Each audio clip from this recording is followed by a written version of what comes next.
Hello అండి, అందరికీ నమస్తే. ఇప్పుడు ప్రస్తుతం తెలుగు రాష్ట్రాల్లో ఏదైనా ఇష్యూ జరుగుతుందా అని అంటే అది లడ్డు వివాదం అండ్ ఇటు ఒక పక్క హైడ్రా, ఇవే ఎక్కువగా మనకు కనిపిస్తున్నాయి. ఇంకో పక్క మూసీ పరివాహక ప్రాంతాల్లో వాళ్ళ ఇల్లులు కూల్చేస్తున్నారని చెప్పేసి. అసలు వీటన్నిటి గురించి నిర్మాత అలాగే సినీ రాజకీయ విశ్లేషకులు చిట్టిబాబు గారు ఏమంటారు అనేది ఆయన్నే అడిగి తెలుసుకుందాం. నమస్తే సార్. నమస్తే సార్, ఇప్పుడు లడ్డు వివాదానికే వస్తే లడ్డు కల్తీ జరిగింది అని అంటున్నారు, అన్నీ జరుగుతున్నాయి అంటున్నారు, సిట్ విచారణకు ఇచ్చాము అంటున్నారు. ఇప్పుడు రీసెంట్గా జగన్ కూడా మాట్లాడారు దీనిపైన. నేను ఏ మతం అయితే ఏంటి, నేను గుడికి రావద్దా అని చెప్పేసి నోటీసులు కూడా ఇస్తున్నారు అని చెప్పేసి అంటున్నారు. అసలు ఇది ఎక్కడ సమస్య పోతుంది అంటారు, ఎప్పుడు ఆగిపోతుంది? ఇది చంద్రబాబు చాలా పరమ దరిద్రము, చాలా మన కర్మ అనుకోవాలో, మన బ్యాడ్ టైం బ్యాడ్ జనరల్ ఇంత దౌర్భాగ్యమైన రాజకీయం చేసే చంద్రబాబు ఇవాళ పరిపాలనలో ఉంటూ చాలా కర్మ అనుకోవాలి. అరవు అసలు ఆ నెయ్యి వెళ్ళి పోటులో మిశ్రమంలో కలిసే అవకాశమే లేదు. అంత గొప్ప వ్యవస్థ. నేను ఎప్పటి నుంచో చెప్తున్నా. ఇప్పుడు సాక్ష్యాలతోటి జగన్ సాక్ష్యాలతో చూపించాడు. అక్కడ అసలు ఆ సిస్టమ్ ఎక్కడా లేని సిస్టమ్, అంత గొప్ప సిస్టమ్ మన దేవస్థానంలో ఉంది.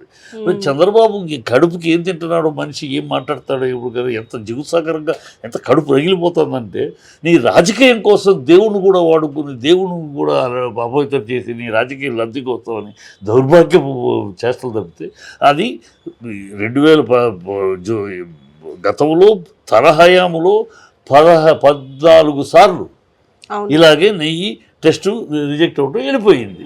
అలాగే వైఎస్ఆర్సీపీ హయాంలో 18 సార్లు రిజెక్ట్. సో ఇప్పటికి 33-34 సార్లు ఇలా నెయ్యి రావటం, ఈ 10 ఏళ్లలో నెయ్యి రావటం. 6 నెలలకు ఒకసారి టెండర్లు వేస్తారు, వేసినప్పుడు వస్తే సప్లై చేస్తారు. వచ్చినట్లు 10 బళ్ళు వస్తూ ఉంటాయి, అందుట్లో రిజెక్ట్ అయ్యి వెళ్ళిపోతూ ఉంటాయి, బయటికి వెళ్ళిపోతాయి, లోపలికి ఎంటర్ కూడా ఉండవు. అవి ముందు వచ్చేటప్పుడు ఆ సర్టిఫికేటు MBBA సర్టిఫికేట్ ఉంటుంది, ఆ సర్టిఫికేట్ తోటి లోపలికి వస్తుంది. సర్టిఫికేట్ లేకపోతే అసలు లోపలికి రావు. ఆ సర్టిఫికేట్ ఉంటే వాళ్ళు అంటే ఆ సర్టిఫికేట్ ఏ సర్టిఫికేట్, అది అప్రూవల్ సర్టిఫికేట్, ఇది ఈ మెటీరియల్ కానీ వాళ్ళు ఇచ్చే సర్టిఫికేట్ గీ అని ఇస్తారు. అది వస్తేనే లోపలికి వస్తుంది. లోపలికి వచ్చినాక 3 టెస్టులు తీస్తారు ఒక్కొక్క వ్యాన్కి, ఒక్కొక్క దీనికి 3 టెస్టులు సక్సెస్ అయితే ఆ వ్యాన్ పోర్టు దగ్గరికి వెళ్తుంది, లేకపోతే వెనక్కి వెళ్ళిపోద్ది. అలాగే ఎన్నోసార్లు నువ్వు పంపించావు, గత ప్రభుత్వం పంపించేది. ఇప్పుడు అలాగే జూన్ 6 నుంచి జూన్ 12వ తారీఖు నుంచి మొన్నటి జూన్ 12 దాకా, జూలై 12 దాకా ఒక 10 బళ్ళు వచ్చింది.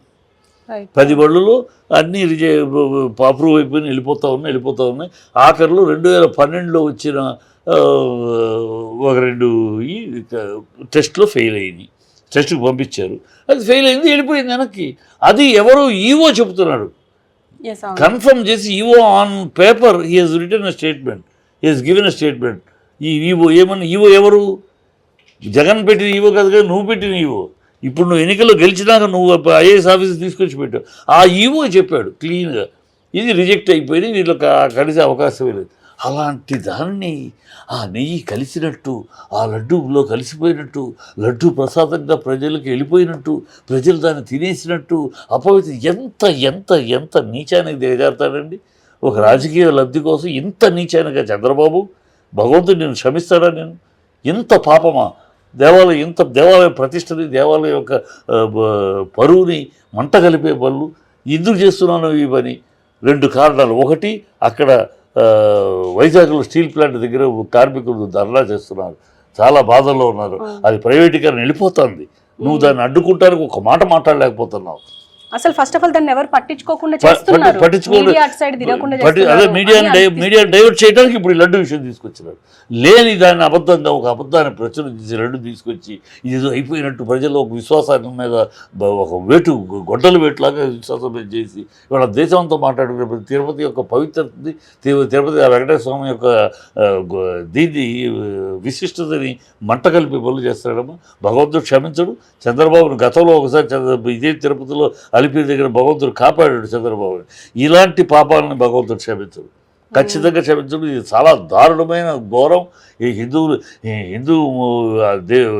తిరుపతి అనేది ఇంటర్నేషనల్ అంతర్జాతీయంగా అందరు భక్తులమ్మా. ఒక్క మన ఆంధ్ర రాష్ట్రమా, తెలుగు రాష్ట్రాల, ఎక్కడ కర్ణాటక, ఎక్కడ అమెరికా, ఎక్కడ జపాన్, ఎక్కడెక్కడ నుంచి వస్తారమ్మా. అంత ప్రపంచం కలియుగ దేవుడు. ఆ కలియుగ దేవుడి విషయంలో ఇంతటి అపచారం చేస్తావా, ఇంతటి అబద్ధాలు ప్రచారం చేసి దాని పవిత్రత మీద అందరికీ ఒక అనుమానం కలిగేటట్టు చేస్తావు. ఏమన్నా మనిషి జన్మ ఎత్తినవాడు చేస్తాడమ్మా ఈ దేశంలో, ఈ తిరుపతి విషయంలో. అది వీళ్ళు రిజెక్ట్ వెళ్ళిపోద్ది ఆటోమేటిక్గా. దాన్ని ఇంత పశ్చాత్తాపంగా ఆధారాలతో ఇప్పటిదాకా జగన్ ఆధారాలతో చూపించాడు. ఇప్పుడు నేను గతంలో కూడా చెప్తా ఉన్నాను, నేను చెప్తా ఉంటే ఆధారాలు అంటే ఉన్నాయి మన దగ్గర, కానీ మనం చెప్పే ఆధారాలు కానీ ఇప్పుడు ఆయన అపోజిషన్ లీడర్గా ఉన్నాడు కనుక ఆధారాలు చూపించాడు.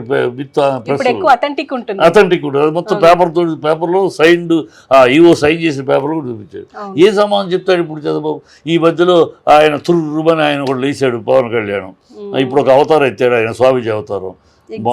మొన్నటిదాకానేమో మా నాన్న మాకు మతం లేదు, ఏమీ లేదు, మా నాన్న దేవుడి హారతి, మా నాయనమ్మ దేవునికి హారతి ఇస్తాడు, హారతిలో సిగరెట్ అంటించుకునేవాడు అన్నాడు. ముస్లిం దగ్గరికి వెళ్ళిపోయి గుడ్డు మాంసం తింటే నకిలి తిని మళ్ళీ దానికంటే వివేకానందుడు ఆయన సపరేట్గా వచ్చి కళ్ళ వచ్చి చెప్పాడట. వివేకానందుడు ఎప్పుడు ఎక్కడా గుడ్డు మాంసం తినమని చెప్పాల, ఈయనకి చెప్పాడట. అదొక పచ్చాబద్ధం. ఏం చదువుకున్నాడు ఏమిటో, నోటుకు వచ్చింది ఏదో చెప్పేయటం. వివేకానందుడు చెప్పాడు. అలా పేర్లు, ఆ మహానుభావుల పేర్లు చెప్పేసి తను కూడా ఏదో కొంత తెలుసుకుందని భ్రమ కల్పిస్తుంది. వివేకానందుడు ఎక్కడ చెప్పాడు? వివేకానందుడు ఎవరో కథ చెప్తూ ఆకలిలో ఉన్నవాడు, అప్పుడు ఆకలిగా మాంసం తిన్నాడు. ఆకలి వేసినప్పుడు మాంసం ముక్క ఆకలి తెచ్చుకోవడం తిన్నాడు ఒక విషయంగా చెప్పాడు ఆయన, ఒక ధర్మసూత్రంగా చెప్పాడు. దానికి ఆయన గుడ్డు మాంసం తినమని చెప్పాడట. ఎక్కడ చెప్పాడమ్మా వివేకానందుడు? ఆయన పేరు కూడా వాడేసుకుంటారు ఇష్టది. అతనికి ఇవాళ ఏదో పెద్ద ఆయన పవిత్రులాగా మొన్న మొత్తం గడపలు కడగాల్సింది గుడిలో ముత్తైదు మొగాళ్ళు కాదు, అది శాస్త్రం. ఈయన వెళ్ళిపోయి గడిగాడు ముత్తైదులాగా. ఇవన్నీ డ్రామాలు, సినిమాటిక్ భ్రమలు కనిపిస్తుంది. అది కూడా ట్రోల్ అవుతుంది సార్ ఆ వీడియోలు. కిందికి వెళ్ళి మనం పైనుంచి కిందికి కడుక్కుంటూ వస్తాం, ఈయన కింది నుంచి పైకి కడుక్కుంటూ వెళ్తున్నారని చెప్పేసి అంటే ఊరిని పేరుకి ఫోటో కోసం తప్పితే నువ్వు సిన్సియర్ చేసేది వెనకాల కెమెరామెన్ ఎందుకు వెళ్ళాడమ్మా? అది గుడి దగ్గర ఎప్పుడు కెమెరామెన్ ఉండరు కదా, కెమెరామెన్లు ఎందుకు వెళ్ళారు అంటే అంతా ఒక ఫోటో ఎంత సినిమాటిక్ చేయటము, థియేటర్స్ చేయటం తప్పితే ఆయన మాట్లాడేస్తాడు సనాతన ధర్మం ఒకటి ప్రాణం ఇస్తాను. నువ్వు అసలు నీకు సనాతన ధర్మం గురించి ఏం తెలుసని? నిన్నటిదాకా కమ్యూనిస్టులతో బోధన వేసుకు తిరిగింది. నిన్నటిదాకా పడుకున్న అమ్మాయిని తోటి చేస్తే ఏముంటుంది? అమ్మాయిని లేపి చేయాలి కానీ పచ్చి డైలాగులు మాట్లాడుతుంది జల్సా సినిమాలో. నువ్వు హిందువులే ఈ దేశంలో మత కులాల కారకులు, హిందువులే ఈ దీన్ని నాశనం చేస్తున్నారు, సెక్యులరిజాన్ని హిందువులు రెచ్చగొట్టే అల్లర్లు చేస్తున్నారని మాట్లాడితే నేను ఆ నూర తాటిపట్ట ఏ పూటక ఆ మాట, ఎక్కడికి వెళ్తే అక్కడ ఆ మాట, ఆ మాట్లాడి డ్రామాలు సినిమాలు చెల్లుతాయి. సినిమా రియల్ లైఫ్లో కూడా ఇంత డ్రామాలు. ఏదో ఒక పసుపు అంగవస్త్రం చేసుకుని ఇప్పుడు ఆయన పెద్ద స్వామీజీలాగా ఎవరికి తెలియదు. ఎగ్జాక్ట్లీ. ఇప్పుడు దీని గురించే ఇప్పుడు ట్విట్టర్లో వార్ జరుగుతుంది ప్రకాష్ రాజ్కి పవన్ కళ్యాణ్కి. ఏంటంటే మొన్న అపార్థం చేసుకున్నారు అని చెప్పేసి ఒక వీడియో పెట్టారు. ఇప్పుడేమో గెలిచే ముందు ఒక అవతారం, గెలిచాక ఒక అవతారం, ఏంది అవాంతరం అని చెప్పేసి ఒక ట్వీట్ పెట్టారు. అండ్ బలవంతంగా సారీ చెప్పించుకోవడం ఏంది, నేను చెప్పను అని చెప్పేసి కూడా అన్నారు. అంటే కార్తీ చెప్పారు కదా ఈ మధ్య, బాగా జెంటిల్మెన్ కనుక ఎందుకు ఈ పెంట మీద రాయేయటం అన్నట్టు చెప్పేసాడు తను. లేకపోతే అతను అన్నదాంట్లో కార్తీక్ చెప్పేదాంట్లో ఏ తప్పు లేదు. నువ్వు అమ్మాయి ఏదో లడ్డు ఆఫర్ చేస్తే వద్దమ్మా, లడ్డు చాలా సెన్సిటివ్, నాకు వద్దు అన్నాడు. సరదాగా అన్నమాట. దాంట్లో వ్యంగ్యము, వెటకారము, తిరుపతి లడ్డూని వెటకారం చేయడం ఏమీ లేదు. ఈయనకి ఏదో పెద్ద ఆవేశం చూపించేసి ఓహని పెద్ద ఈయన ఆవేశం చూపించేటప్పటికి ఈయన ఏదో పెద్ద హీరోలాగా అనుకుంటాడు. ఆయన ఆవేశం ఆయనకే హీరోతనం అనిపిస్తుంది. ఎందుకు ఆవేశం ఏమన్నారని, ఎవరేమన్నారని? ప్రకాష్ రాజ్ ఏమన్నాడు? ఇది నేషనల్ ఇష్యూ చేయొద్దు అన్నాడు, అది నీకు సలహా. ఇతనేమన్నాడు? ఆ లడ్డు వద్దమ్మా, సెన్సిటివ్ అని కూడా అన్నాడు. ఏంటి దాంట్లో నువ్వు ఆగ్రహించాల్సింది ఏముంది? దాంట్లో ఊరిని పెద్ద డ్రామా చేయటం, ఏదో ఎమోషనల్ అయిపోయి సనాతన ధర్మాన్ని ఎవడైనా నీకేం తెలుసు సనాతన ధర్మం గురించి? నిన్నటిదాకా దేవుడు లేడనే కమ్యూనిస్టుల నుంచి చేతులు కలిపి తిరిగినాడు, బుధాలు కలుపుకుని. మీ నాన్న సిగరెట్ దీపారాధనలో సిగరెట్ అంటించుకున్నాడని చెప్పి మాకు దేవుడు లేడు, నాకేం మతం లేదని వాగినోడే నువ్వు. ఏం మాట్లాడతావు? నిన్నదాకా నువ్వు హిందువులే దీన్ని నాశనం చేశారు, సెక్యులరిజాన్ని, హిందువులే మతకాల వల్ల కారణం తిట్టావు నువ్వు. ఈవెన్ క్రిస్టియన్ మా ఫ్రెండ్ బాప్టిజం చేశారు నా కొడుకు క్రిస్టియన్ అంటివి. నేను భార్యతో రష్యా భార్యతో వెళ్ళి బ్యాప్టిజం తీసుకున్నానని ఫోటోలు కూడా వచ్చాయి. నువ్వు సనాతన ధర్మం అంటావంటే ఎక్కడికక్కడ ఏ ఎండక కొడుకు పెట్టేసి నువ్వు ఎప్పటికప్పుడు నువ్వు మాట్లాడితే, నువ్వు ఎప్పుడు ఏం మాట్లాడితే దానికి తాళం వేయాలా? అంటే దీన్ని బట్టి పవన్ కళ్యాణ్ పూర్తిగా పొలిటీషియన్ గా మారుతున్నారు అనుకోవచ్చు అంటారా? పొలిటీషియన్గా చిచ్చి అతను పొలిటీషియన్గా మాట్లాడు కదమ్మా, చాలా అబ్సీరిటీగా మారుతున్నాడు. అతను ఒరిజినల్ బయటపడుతుంది. ఇతనికి నిలకడ లేదు, ఇతనికి ఒక నిబద్ధత లేదు, ఇతనికి ఒక సిద్ధాంతం లేదు, ఇతనికి ఒక మాట మీద కట్టుబడి ఉండే విధానం లేదు. ఎక్కడికో ఎప్పుడు ఏం తోస్తే అది మాట్లాడే ఒక గాలితనపు వ్యక్తిత్వం తప్పితే ఒక నిజాయితీగా ఒక కట్టుబడి. అందుకనే ఎన్నికలప్పుడు నమ్మారు. అప్పుడు ఎన్నికలప్పుడు చేశాడు ఆయన. ఇదే చంద్రబాబుని లోకేష్ని సిగ్గుందా, శరముందా, మానముందా, అభిమానం ఉందా, మిమ్మల్ని వదిలిపెట్టను, మిమ్మల్ని అంతం చేసేదాకా ఊరుకోనని వాగిన చంద్రబాబుని పవన్ కళ్యాణ్ అలా వాగినవాడు కాదు పవన్ కళ్యాణ్. అదే నోటితోటి, ఏ సిగ్గు లజ్జ లేకుండా అదే నోటితోటి చంద్రబాబు లాంటి సీనియర్ నటుడు లేడు అంటాడు. ఈ మనిషికి పాసిపోయి లడ్డూలు ఇచ్చారు అని అన్నాడు. అప్పుడు మరి తిరుపతి లడ్డూలు విక్రించాడా? నేనోరేగా మాట్లాడింది. అప్పుడేమో అలా మరి వాళ్ళ మోడీ గారు లాంటి అగ్రగతి లేదు. నీ ఇష్టం వచ్చినప్పుడు అసహ్యంగా మాట్లాడుతావు, నీకు ఇష్టం వచ్చాడు సంకట. ఇప్పుడేంటి పవన్ కళ్యాణ్ ఈ రూపం ఎందుకు, ఈ అవతారం ఎందుకు? ఏదో సెంట్రల్లో బీజేపీ అధికారంలో ఉంది, సెంట్రల్ సంఖలోకి ఎక్కాలి. సంఖలో ఎక్కాలంటే ఇదివరకు మాటలు చెల్లవు. ఇప్పుడు అందుకే తను ఏదో సనాతన ధర్మం కోసం పట్టుబడి పోరాడేవాళ్ళలాగా నిలబడేవాళ్ళలాగా. ఇది ఎన్నాళ్ళు నిలబడతాడో తెలీదు, ఎన్నాళ్ళు నిలబడతాడో తెలియదు ఎవరికి. అక్కడ కలర్ ఇచ్చుకోవాలి, అక్కడ కలర్ ఇచ్చి వాళ్ళ సంకల్లో దూరాలి, వాళ్ళ సంకలం కూర్చి అక్కడ ఏదైనా మంచి పొజిషన్. ఈ దౌర్భాగ్యపు రాజకీయం చెప్తే అతని దగ్గర ఒక నిజాయితీ లేదు. నీతి రీతి అంటున్నాడు. నీతి రీతి అబద్ధం. ఎలక్షన్లో 32,000 అమ్మాయిలు మిస్ అయిపోయారు అని చెప్పి పచ్చి అబద్ధాన్ని నిస్సిగ్గుగా లజ్జ లేకుండా పచ్చి అబద్ధాన్ని ప్రజలు ప్రాపగేట్ చేసి అవార్డు ఓట్లు తీసుకున్నాడు.